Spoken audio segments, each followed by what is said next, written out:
And let me say something that is profoundly painful for someone who grew up as a fan of the Houston Oilers. God bless the Pittsburgh Steelers.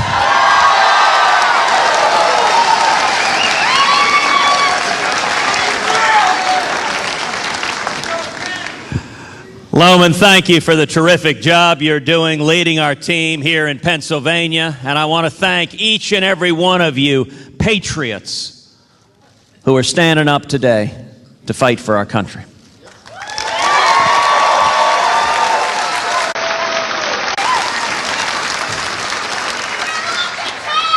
Thank you. You know, you can tell a lot about a word by looking at its roots.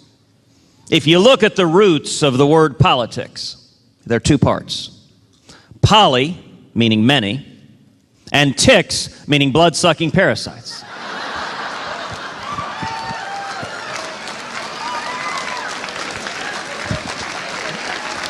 And that is a fairly accurate description of Washington, D.C.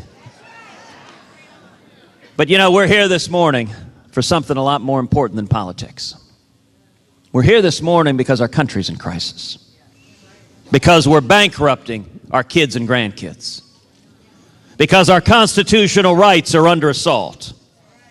And because America has receded from leadership in the world. And I am here this morning with a word of hope and encouragement all across Pennsylvania and all across this country. People are waking up and help is on the way.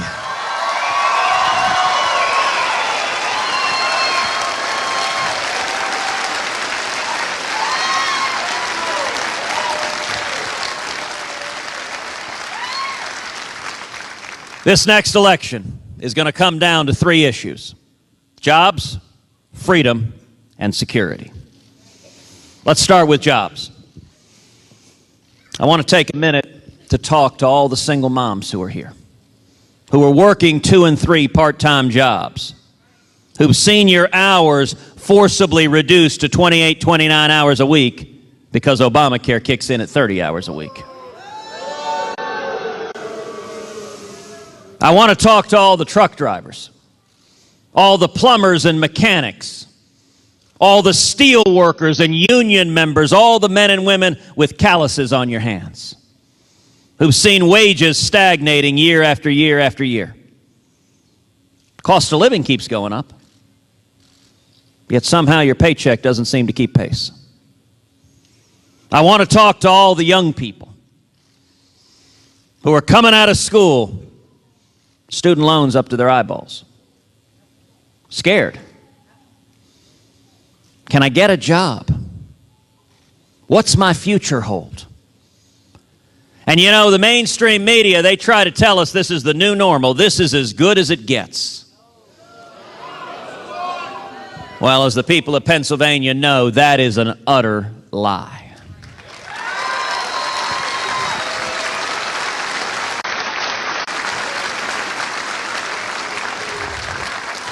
You know, it's easy to talk about making America great again.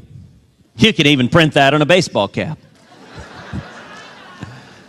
But the real question is, do you understand the principles and values that made America great in the first place?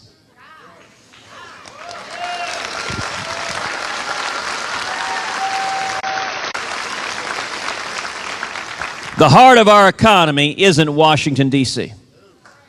The heart of our economy is small businesses all across the United States of America.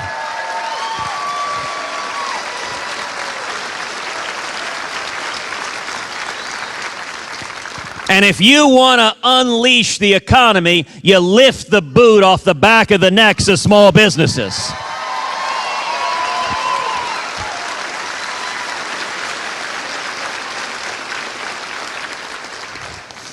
You know, Ronald Reagan and JFK before him both understood that when you cut taxes and lift regulations on small businesses, the result is millions and millions of new high-paying jobs.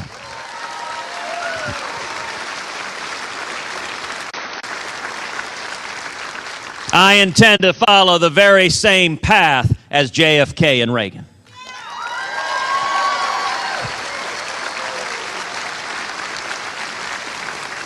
If I'm elected president, we will repeal every word of Obamacare.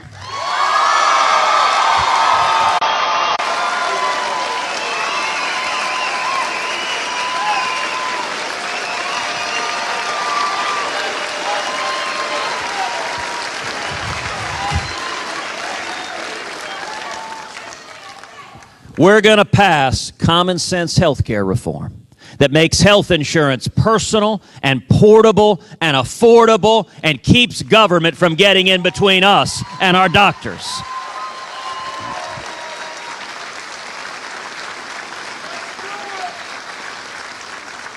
And we're going to pass a simple flat tax.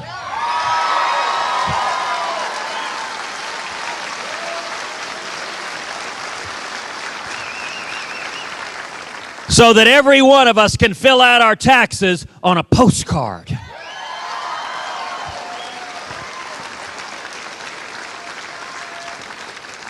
And when we do that, we should abolish the IRS.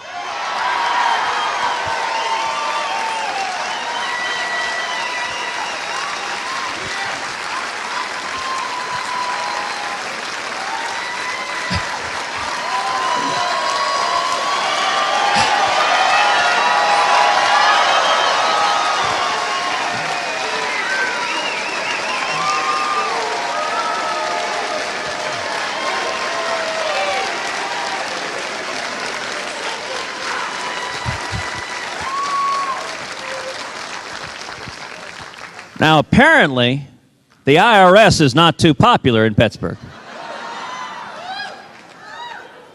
I got to say, that's a bit of a problem because both Hillary and Donald Trump have come out for higher taxes.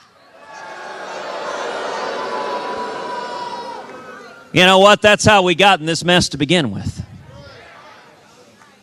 We're going to rein in the EPA.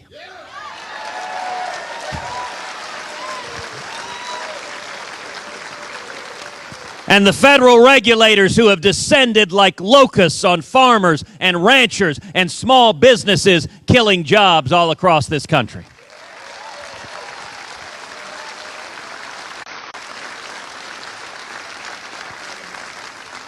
Pennsylvania is an energy state.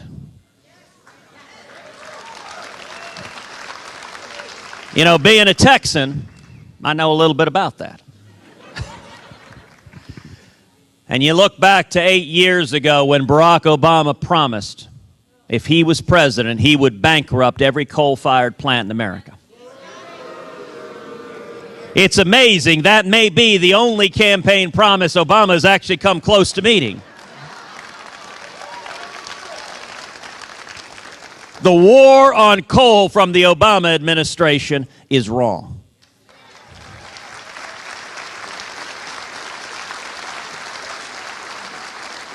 America is the Saudi Arabia of coal. We're the Saudi Arabia of natural gas. And the federal government should not be working trying to destroy the livelihoods of millions of Americans who depend on the energy sector.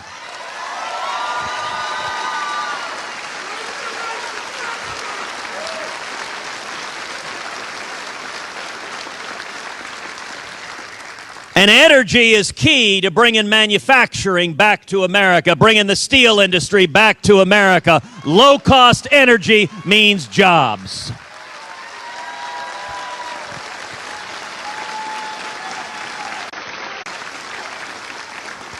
And we're going to stop amnesty and end sanctuary cities and end welfare for those here illegally.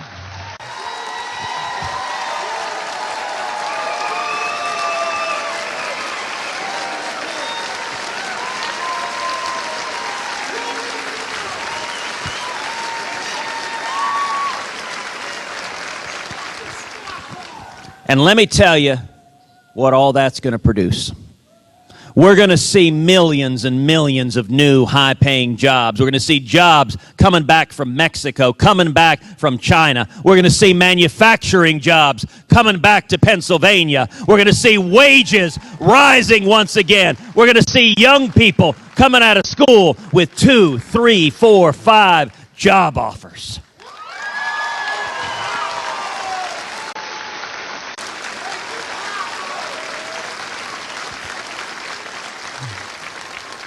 We'll see morning in America again.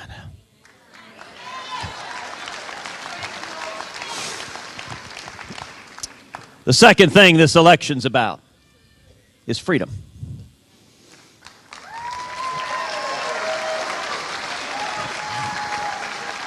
You know, just a few weeks ago with the passing of Justice Scalia, it underscored the stakes of this election. It is not just one, but two branches of federal government that hang in the balance. If you value religious liberty, the right of each of us to live according to our faith and seek out and worship God Almighty without government getting in the way.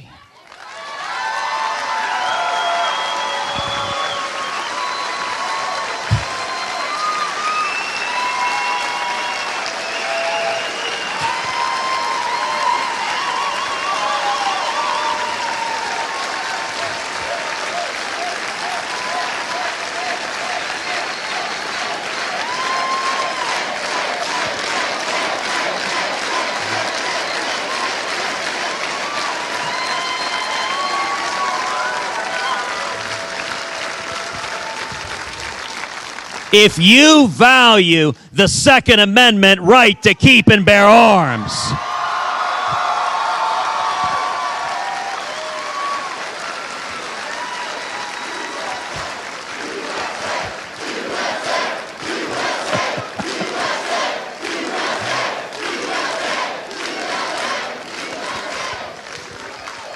we are just one justice away from having those fundamental rights stripped from every American. Now, you know, 2 debates ago, Hugh Hewitt asked all of us about religious liberty and the Supreme Court.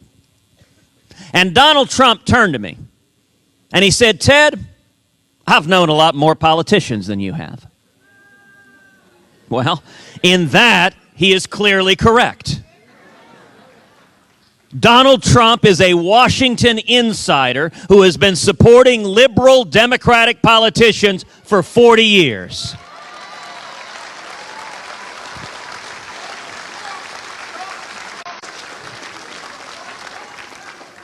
I have no experience with that.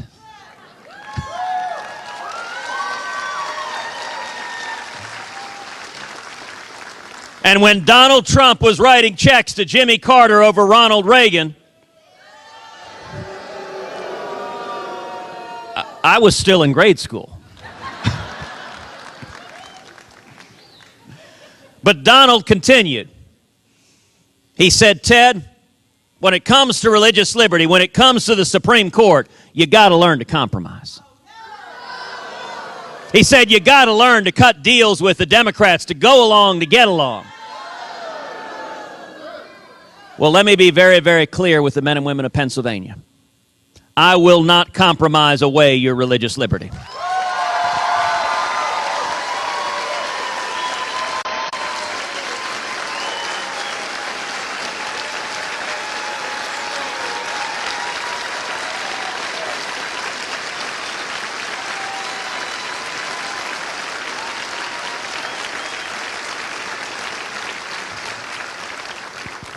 And I will not compromise away your Second Amendment right to keep and bear arms.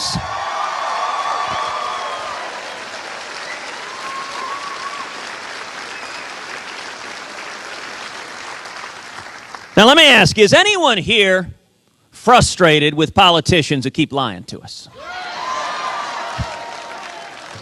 Politicians who make promises and then they get in office and they betray us. Well, look, Hillary is a great example. And we've seen the pattern. Usually, they talk good on the campaign trail, and then they get in office and betray us. Well, I have to give Donald credit. He's betraying us before he got elected.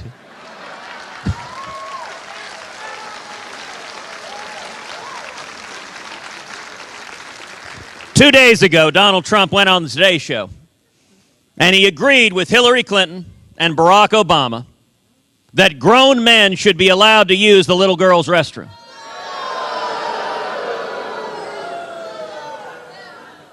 Now that's just nuts. Listen, this is not a matter of Republican or Democrat or conservative or liberal. It's a matter of basic common sense.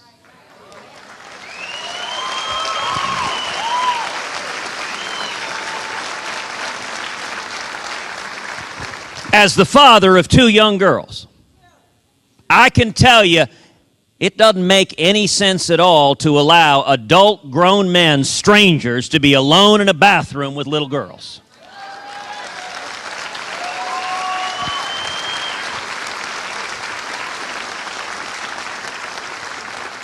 And that's just political correctness on steroids. Now, a couple of months ago, Donald told us he could be the most politically correct person on earth. Well, haven't we had enough of this nonsense? How about common sense and telling the truth?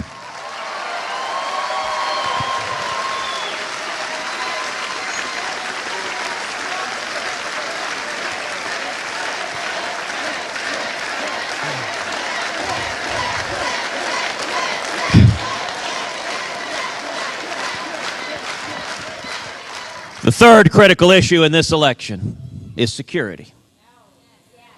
For 7 years, we've seen an administration that abandons our friends and allies and that shows weakness and appeasement to our enemies. You know, again, 2 debates ago, Donald Trump explained to all of us that if he were president, he would be neutral between Israel and the Palestinians. Well, let me be very clear. As president, I will not be neutral.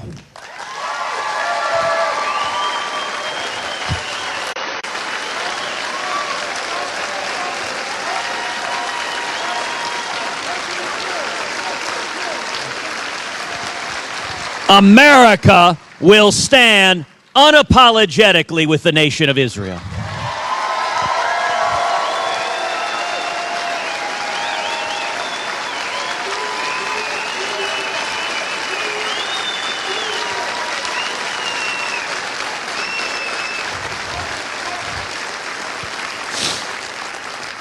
And you know, anyone who can't tell the difference between our friends and our enemies, anyone who can't tell the difference between Israel and Islamic terrorists who want to kill us, that raises real questions about their fitness and judgment to be commander-in-chief.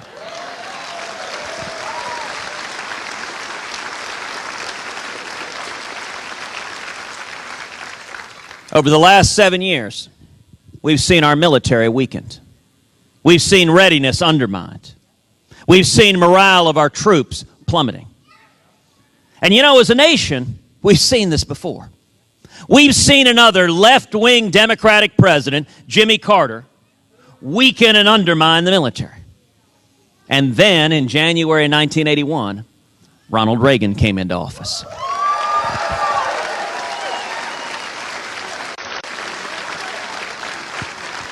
And what did Reagan do? Reagan cut taxes. He lifted regulations. The economy took off. Millions and millions of new jobs. That generated trillions in new government revenue. And he used that revenue to rebuild our military. And we bankrupted the Soviet Union and won the Cold War.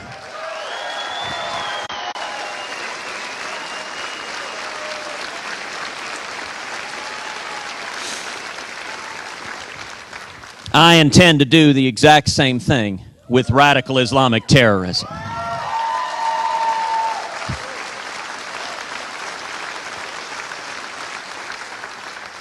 We're going to repeal Obamacare, pass a flat tax, rein in the regulators, stop amnesty. That's going to create millions and millions of new jobs, bring manufacturing jobs back to America, raise wages. That'll generate trillions in new government revenue, and we will use that revenue to rebuild our military so it remains the mightiest fighting force on the face of the planet.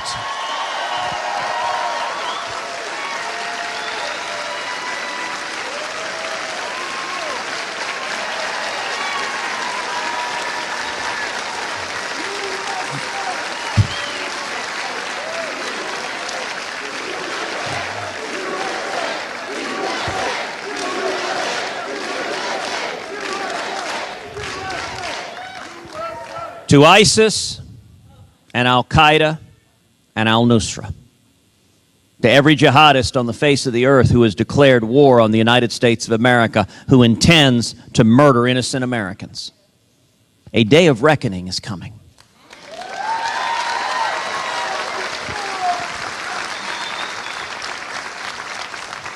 We are coming to get you, and we are not coming to negotiate. We are not coming to compromise. We're not coming to cut a deal to arrest you or read you your rights. We are coming to kill you.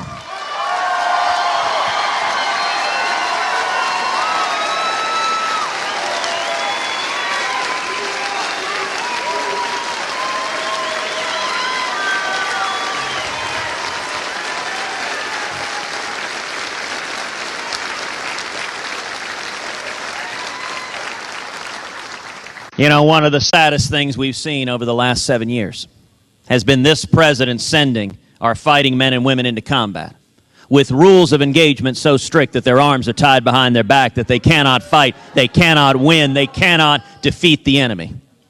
That is wrong. It is immoral.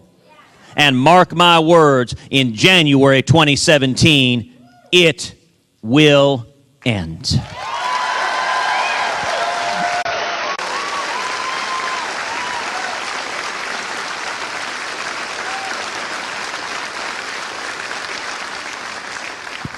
To every soldier and sailor and airman and Marine,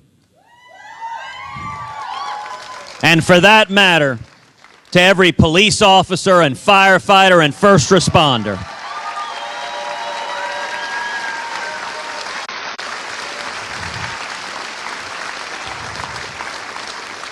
The era of a president who mocks and ridicules your service is coming to an end.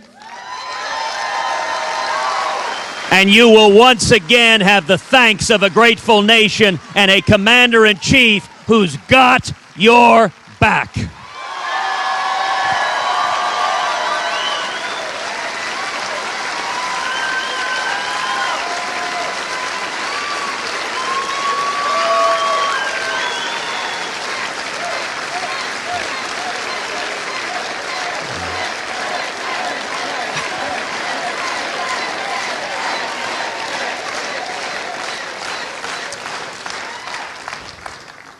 So let's talk a little politics. You know, this past year has been an interesting year. Hadn't been boring. We started last year with 17 Republican candidates, an amazingly talented, diverse, young, dynamic field. What a contrast with the Democrats.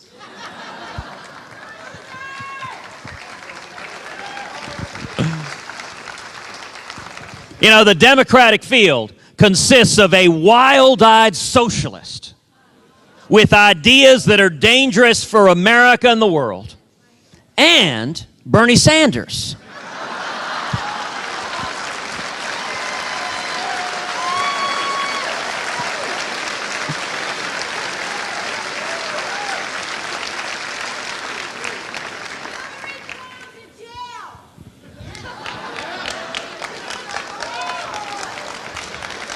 And over the course of the last year, the primary did its job.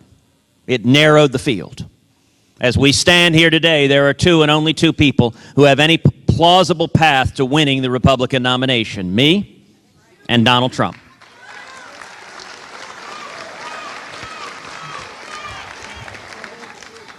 And let me tell you what we're seeing happening all across the country. Republicans are coming together and uniting behind this campaign.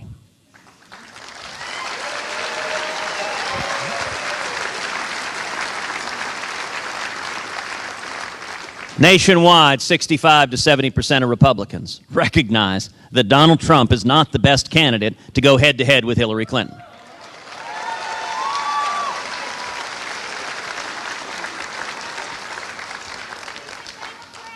That Donald Trump loses to Hillary Clinton, and he loses by double digits. If I'm the nominee, we beat Hillary Clinton.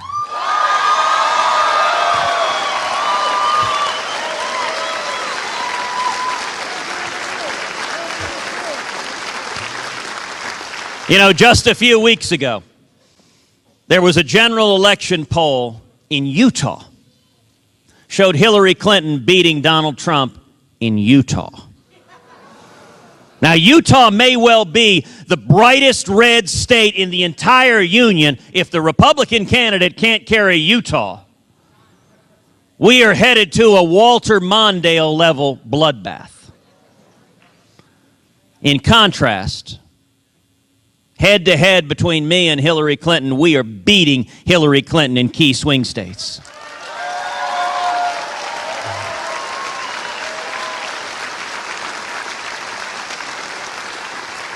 In the state of Ohio, Donald loses to Hillary Clinton. We beat Hillary Clinton.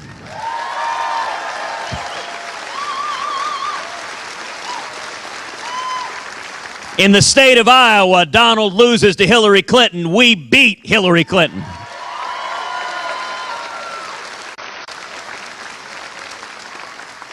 In the state of Wisconsin, which hasn't gone Republican in a presidential race since 1984, Donald loses to Hillary Clinton by 10 points. Hillary and I are tied at 44-44.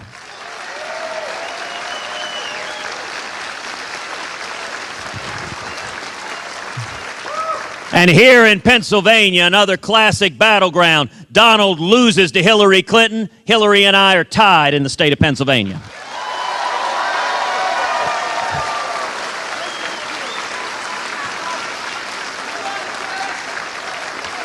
And let me tell you right now, we're coming back here in October and November, and if we stand together, we are beating Hillary Clinton in Pennsylvania.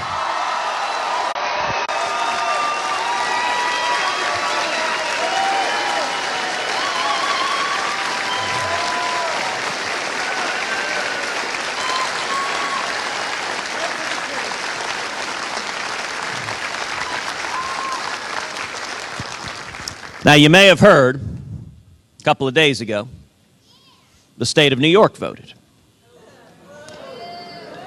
And the media reported with breathless excitement that Donald had won his home state. It was very exciting. And Donald and the media immediately said, New York City has spoken, the race is decided.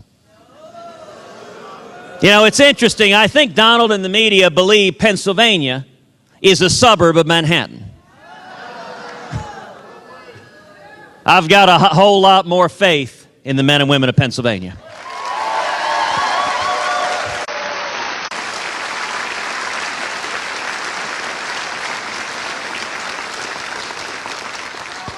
The eyes of the entire country are on Pennsylvania right now. Pennsylvania has a platform, has a megaphone to speak to the country. And we face a choice. Do we want to nominate a candidate who's a phony?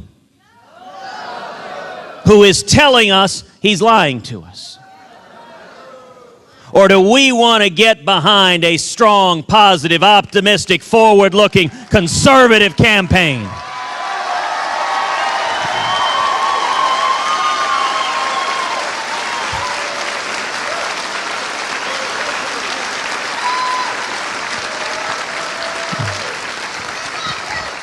With real solutions to the economic problems in this country. You know, if you've got a car that's broke down in the driveway, do you want your neighbor to come over and start yelling and screaming and cursing at the car? Or do you actually want someone to lift the hood and fix the engine?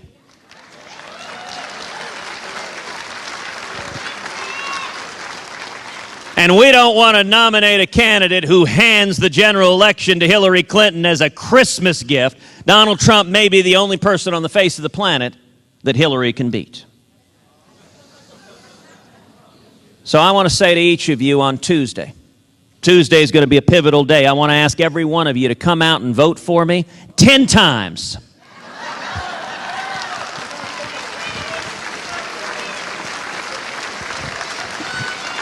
Now look, we're not Democrats. I'm not suggesting voter fraud. But you know, if everyone here picks up the phone and calls 9 other people and gets 9 other people to come out and vote on Tuesday, you will have voted 10 times.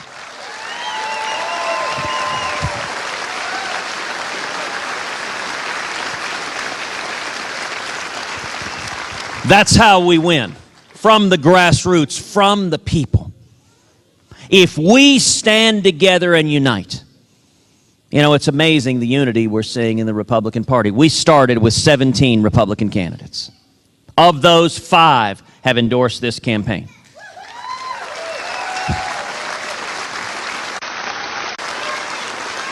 We have earned the support of Rick Perry and Lindsey Graham and Jeb Bush and Scott Walker and Carly Fiorina.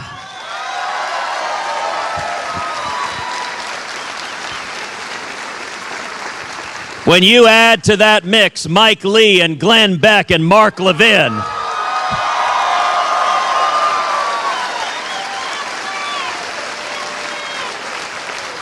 we've got the entire spectrum of the Republican Party all coming together, united behind this campaign.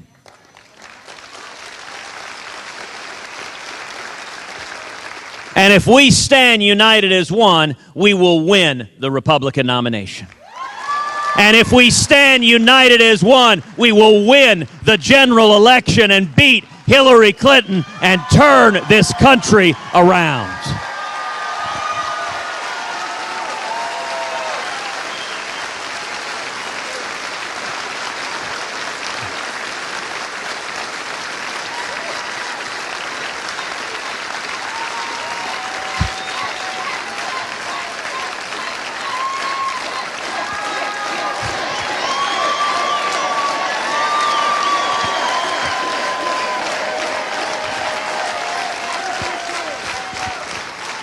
You know, it took Jimmy Carter to give us Ronald Reagan.